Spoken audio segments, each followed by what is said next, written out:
O que dizer nesse culto no qual nós celebramos 156 anos como Igreja Presbiteriana Independente, primeira Igreja Presbiteriana Independente de São Paulo? Há um pianista, na verdade, compositor, maestro, um dos expositores da chamada arte conceitual, chamado John Cage. Ele criou uma peça musical de mais de 4 minutos, na qual nenhuma nota musical é tocada. Somente o silêncio e a expectativa com aquilo que começará, mas não começa. Somente o silêncio. Fiquei pensando se nesse aniversário nós não deveríamos também ter um sermão de 20 minutos, mais um sermão silencioso. Um sermão sem nenhuma palavra, um sermão no qual nós pudéssemos nos dedicar ao silêncio. Silêncio por qual razão? Silêncio pelo contragolpe que recebemos da pandemia. O otimismo moderado que nós tínhamos com o início da vacinação, esse otimismo moderado foi nocauteado, foi lançado ao chão com o recrudescimento da pandemia. Silêncio pelo recrudescimento da pandemia. Há 1 ano exatamente nós falávamos de Wuhan. Hoje nós falamos da variante de Manaus, do vírus, da variante verde-amarela do vírus. Nós falamos dessa variante que se propaga 2 vezes mais rápido e tem uma carga viral 10 vezes maior do que a anterior, ou que as anteriores. Silêncio pelo avanço vertiginoso no número de mortos. Chegaremos, tristemente, em poucos dias, à cifra de 270 mil mortos pela Covid-19. E já não são mais pessoas distantes. Quase todos nós temos alguém do nosso círculo familiar, do nosso círculo de amigos ou da nossa vizinhança que foi vitimado pelo vírus. Quase todos nós estamos tristemente nessa condição. Mas também silêncio pela saudade. Saudade daqueles que se foram, mas também saudade entre nós. Afinal, caminhamos para 1 ano sem que os bancos dessa congregação estejam com a presença daqueles que dominicalmente aqui se reúnem. Você que participa comigo certamente está dentre essas pessoas. Eu me lembro muito bem que há 1 ano, no penúltimo culto do mês de março, culto presencial, nós, pastores, comunicamos que nós não estaríamos à porta para os costumeiros abraços e beijos que trocamos todos os domingos nos nossos cultos, ao final dos nossos cultos. Já era uma medida, seguindo as orientações, por conta da presença do vírus entre nós. Isso há 1 ano. Me lembro que quando o culto terminou, alguns irmãos que queriam conversar alguma coisa vieram até aqui à frente e nós trocamos os primeiros cumprimentos, esse cumprimento com o punho fechado, quando nós tocamos levemente punho no punho, isso meio sem jeito, né, sem entender bem como se fazia isso. Me lembro que um irmão me sugeriu até um outro cumprimento, aquele que em vez de tocarmos os punhos, né, tocamos o sapato um do outro, esticando um pouco a perna. Já era a presença do vírus entre nós, mudando os nossos hábitos, mudando a nossa rotina. Silêncio por isso. Silêncio pela saudade, silêncio pelas mudanças avassaladoras pelas quais nós passamos no decorrer deste último ano. Hoje eu estou lutando contra o desejo de ficar em silêncio, contra o desejo de não dizer absolutamente nada para vocês nesta manhã. Lutando contra o desejo de ficar em silêncio e deixar que esse silêncio diga o que for possível no lugar das palavras que me faltam. Lutando contra essa vontade de ficar em silêncio eu estou. Mas também confiando que ao longo desses 156 anos, ao longo da existência dessa igreja, os vasos de barro que ocuparam semana após semana, ano após ano, década após década, o púlpito desta igreja, estes vasos de barro foram sustentados por Deus, foram visitados pelo Espírito Santo e disseram algo, não de si mesmos, mas vindo de Deus, confiando que quando eu sou fraco, então eu sou verdadeiramente forte, confiando que Deus edifica o seu reino, não a partir da nossa força, da nossa fortaleza, mas Deus edifica o reino que pertence a Ele, a partir das nossas vulnerabilidades, das nossas fraquezas, das nossas fragilidades. O Espírito Santo, confiando nisso, o Espírito Santo falou ao meu coração. O Espírito Santo sussurrou ao meu coração que nesse aniversário de 156 anos da primeira igreja, que nesse aniversário, para subir ao púlpito desta igreja, eu tirasse os meus sapatos. Tira as sandálias dos teus pés, porque o lugar onde estás, o lugar em que pisas é terra santa. Tira a sandália dos teus pés. E é isso que eu faço nesta hora, para subir ao púlpito dessa igreja e dividir com você a palavra que Deus pôs no meu coração.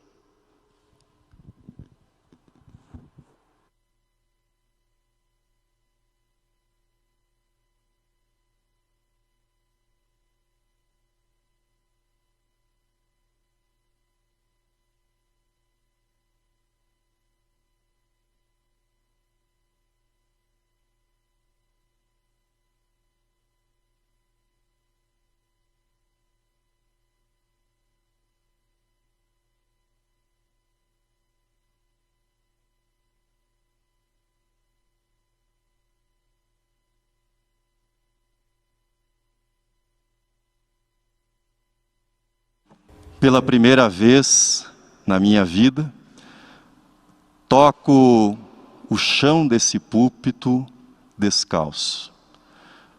Pela primeira vez na minha vida, neste púlpito, faço a leitura da palavra de Deus descalço. E ao descalçar os meus sapatos, eu assumo a minha vulnerabilidade, a minha fragilidade, mas não só a minha vulnerabilidade, mas nesse gesto a sua vulnerabilidade também. A nossa vulnerabilidade física, ela está escancarada nessa pandemia. A nossa vulnerabilidade emocional, igualmente. A nossa vulnerabilidade mental também está escancarada, exposta nesta pandemia que nós vivemos. Toco, descalço, o solo sagrado deste púlpito para falar sobre raízes e sobre asas. Nós temos a graça, como primeira igreja, nós temos a graça de ter raízes que avançam longe no solo da história, no solo da história do nosso país. E quando nós seguimos, quando nós acompanhamos essas raízes que se estendem a um passado longínquo da nossa história, nós percebemos como Deus foi bondoso com esta igreja, como Deus tem guardado a igreja ao longo desses 156 anos. Cito para vocês um episódio apenas para ilustrar o cuidado de Deus para com esta igreja. No ano de 1867, veio a São Paulo visitar a recém-organizada, a igreja havia sido organizada em 1865, veio visitá-la o primeiro missionário presbiteriano no Brasil, Ashbel Green Simonton. O pastor desta igreja, reverendo Alexander Blackford, era cunhado do reverendo Simonton. Quando chegou a São Paulo, o reverendo Simonton percebeu que estava doente. Ele havia contraído malária. A sua saúde se agravou na sua estadia na cidade de São Paulo e ele veio a falecer aqui na cidade de São Paulo. E foi sepultado no cemitério dos protestantes, que fica aqui pertinho da igreja, fica na rua Sergipe, onde também foi sepultado o reverendo Abival, que ocupou o púlpito dessa igreja por 37 anos. Com a morte do reverendo Simonton, o reverendo Blackford precisou deixar o pastorado da igreja recém-organizada para voltar ao Rio de Janeiro, que era a base da missão, para cuidar da missão, para cuidar da igreja que havia ficado também sem pastor no Rio de Janeiro. A nossa igreja resistiu a esse golpe e continuou a sua marcha. Nessas raízes de 156 anos, eu poderia citar inúmeros episódios, um a cada ano, em que a igreja foi duramente golpeada. E como ela resistiu, como Deus a amparou, como Deus a sustentou, como Deus a preservou e fez com que ela atravessasse as tempestades, as provações, os momentos difíceis que vieram sobre ela. E não é diferente nos nossos dias. A igreja, esta igreja, nos tempos de sequidão, nos tempos de estio, ela tem estendido as suas raízes que chegam à corrente de águas vivas e tem mantido as suas folhas verdes e não tem deixado de dar fruto. Jamais tem deixado de frutificar, mesmo nos períodos mais difíceis de provações. O nosso tema desse mês de aniversário é raízes e asas. Raízes e asas. Perseverança, diligência e esperança. A nossa arte, você deve tê-la visto já no início da nossa liturgia, a nossa arte desse mês traz uma arara exuberante, uma bela arara. Talvez você se pergunte diante disso, quando nos sentimos tão vulneráveis, será que cabe? Será que vale falar sobre asas? E utilizar a imagem de um pássaro tão exuberante, tão bonito como a arara, quando nós nos sentimos mais como pardais, amedrontados, machucados, recolhidos, escondidos? Ou falar de asas a partir de uma arara, quando seria melhor talvez escolher um outro pássaro, talvez uma rolinha, aquele tipo de pombo que tem aquele canto tão triste, aquele canto que se faz ouvir nas tardes mais tranquilas e que chega até nós com uma certa melancolia. Talvez essa imagem traduzisse melhor a ideia de asas do que a exuberância da arara. O salmista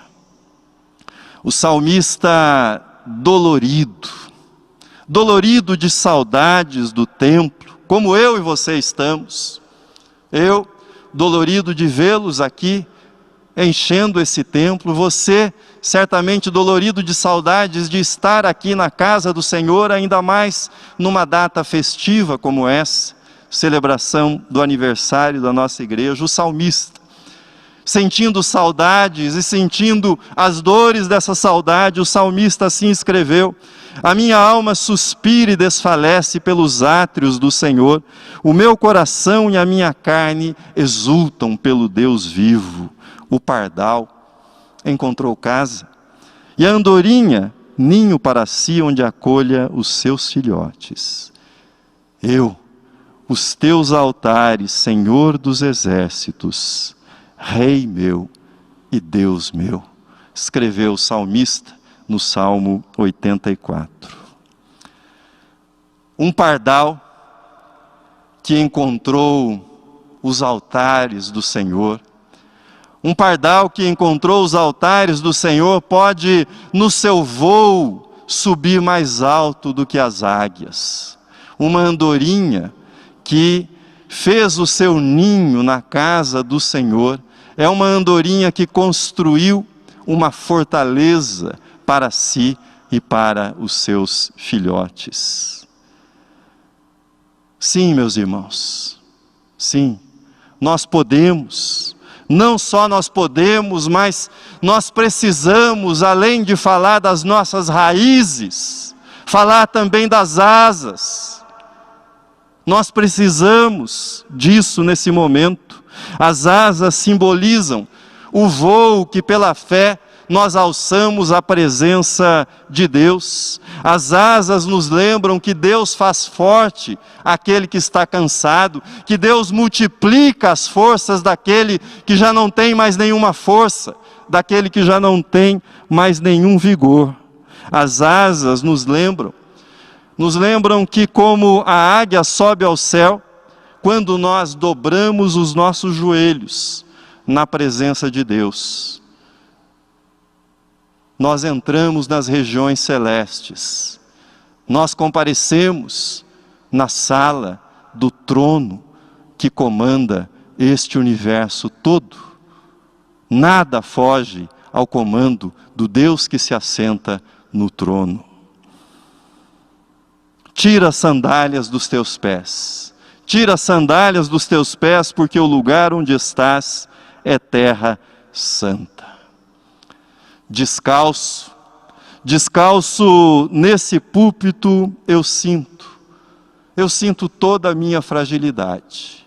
Descalço nesse púlpito eu sinto a minha fragilidade e a minha pequenez, mas também sinto o poder de Deus. Sinto a força que não é minha, a força que vem do Espírito de Deus, do revestimento com o Espírito de Deus.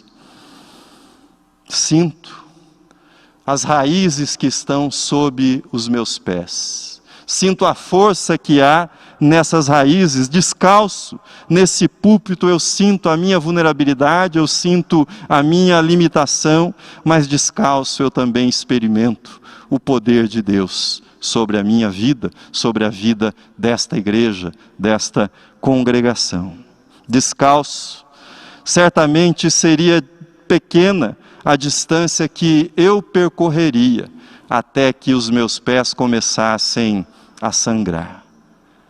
Mas descalço, fica evidente que Deus tem me carregado, assim como Ele tem carregado você ao longo dessa jornada. Tem carregado nos braços dEle para que nós façamos esse percurso. Aqui descalço, eu ouço aquilo que Deus disse para Moisés no monte Horebe, quando ordenou que ele tirasse as sandálias dos seus pés. Deus disse para Moisés: eu sou o Deus de Abraão, o Deus de Isaque, o Deus de Jacó. E nós podemos parafrasear esse texto hoje dizendo que Deus nos diz: eu sou o Deus de Simonton, eu sou o Deus de Blackford, eu sou o Deus de Eduardo Carlos Pereira, eu sou o Deus de Jorge Bertolazzo Stella, eu sou o Deus de Abival Pires da Silveira, eu sou o teu Deus. Deus sussurra no nosso ouvido hoje: eu sou o Deus lembrado de geração em geração ao longo desses 156 anos nesta igreja e na história desta igreja.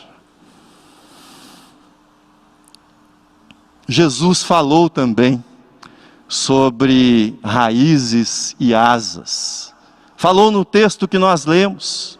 Ele falou da pequena semente da mostarda que se transforma numa árvore enraizada, árvore cujo porte é suficiente para abrigar aqueles pássaros que estão com as asas cansadas e precisam de um abrigo, precisam de um repouso.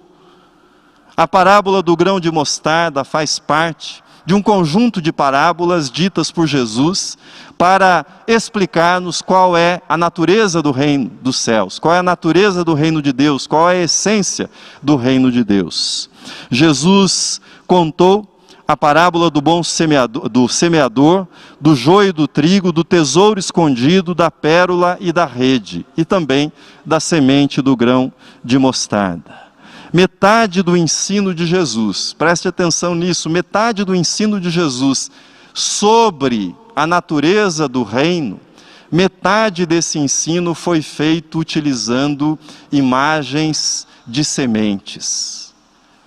Isso é muito significativo do mundo no qual viveu Jesus. Jesus era um homem do campo, Jesus era um homem rural, e ele utilizou aquilo que estava à sua volta para ensinar-nos a respeito do reino de Deus. Plantações, colheitas, árvores e frutos, assim como aves e animais, eram parte do mundo no qual ele havia crescido, e eram recursos didáticos que ele lançava a mão para nos ensinar realidades espirituais. Ele amava profundamente a criação que o cercava. Sua receita para a ansiedade que nos desestrutura, a ansiedade que desorganiza a nossa vida, a receita de Jesus para enfrentarmos a ansiedade era a sintonia com o mundo que está à nossa volta. Por exemplo, ele diz: não andeis ansiosos, observai as aves do céu, considerai como crescem os lírios do campo. O Mestre Supremo, ele sabia que da observação atenta das leis que regem a vida, das leis que estão inscritas no mundo da criação, da observação dessas leis nós encontraríamos a mão do Pai Celestial, e encontrando a mão do Pai Celestial, nós encontraríamos conforto e paz para a nossa vida, nos nossos tempos e momentos de ansiedade. O reino dos céus é semelhante a um grão de mostarda, disse Jesus. A árvore cujas raízes se agarram ao solo, essa árvore já foi uma pequenina semente na mão do agricultor, na mão daquele que semeia. A árvore de raízes fortes, primeiro, essa árvore foi uma semente solitária depositada no solo. Depois essa árvore tornou-se um pequenino, quase invisível broto rasgando o solo na direção do sol, buscando a luz do sol e buscando também o ar. O reino dos céus precisa criar raízes na nossa história, raízes na nossa vida, raízes no nosso meio, e para isso é preciso que as pequenas sementes do reino sejam semeadas por nós. E quando nós olhamos para a história dessa igreja, a primeira igreja presbiteriana independente de São Paulo, eu vejo pequenas sementes que foram semeadas ao longo da sua história. E tais como o grão de mostarda, elas foram plantadas e brotando, elas se enraizaram profundamente no solo desta cidade, no solo do nosso país. Colégio Mackenzie, pequena semente lançada pelo reverendo Chamberlain. Posso falar do Hospital Samaritano, da nossa querida Associação Cristã de Moços, a ACM São Paulo. Posso falar do seminário da IPI do Brasil, da própria IPI do Brasil, de dezenas de congregações espalhadas pela nossa cidade, cuja semente foi plantada por esta igreja. Posso falar também das fundações, Francisca Franco, Fundação Mary Spies e a mais nova, a mais recente, a Fundação João Alves Galhardo.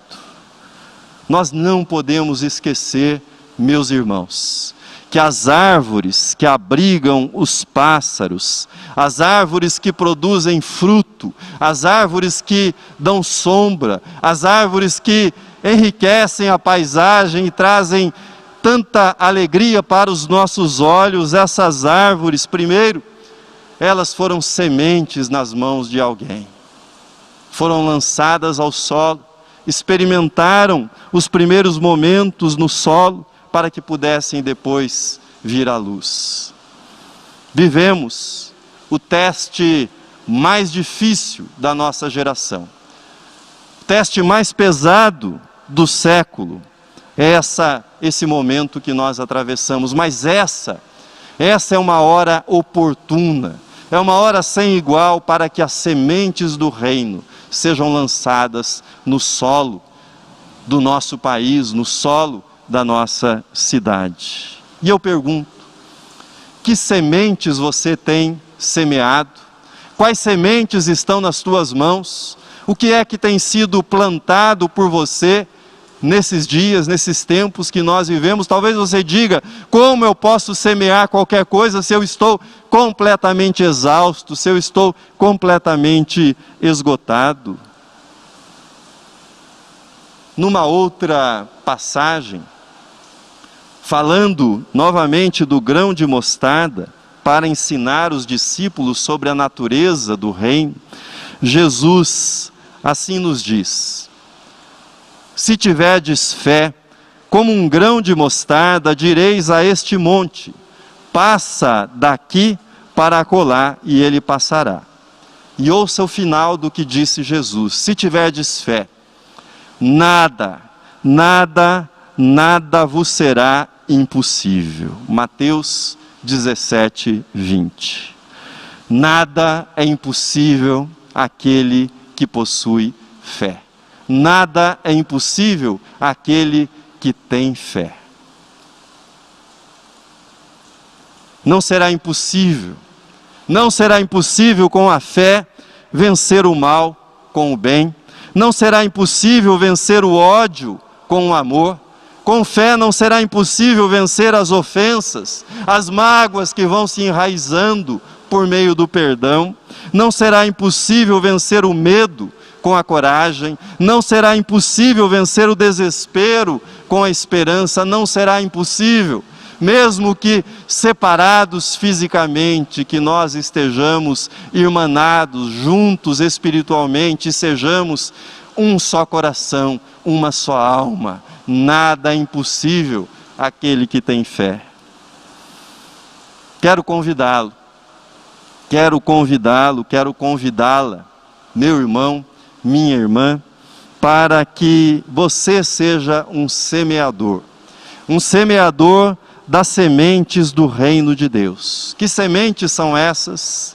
Sementes de transformações, sementes de mudanças, sementes que provocam pequenos começos, sementes que trazem revoluções de fé, amor e esperança que nós tanto carecemos nos nossos dias. Meu convite é para que você, como semeador do reino dos céus, que você faça voos cada vez mais ousados, que você cada vez mais leve sementes e a sua semeadura seja abundante das sementes do reino dos céus.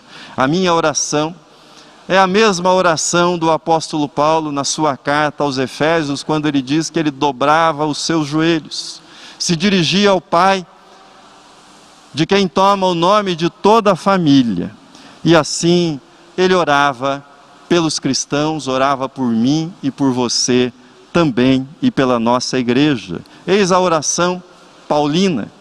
E assim habite Cristo no vosso coração pela fé, estando vós arraigados e alicerçados em amor, a fim de poderdes compreender com todos os santos qual é a largura e o comprimento e a altura e a profundidade, e conhecer o amor de Cristo que excede todo entendimento, para que sejais tomados de toda a plenitude de Deus. Amém.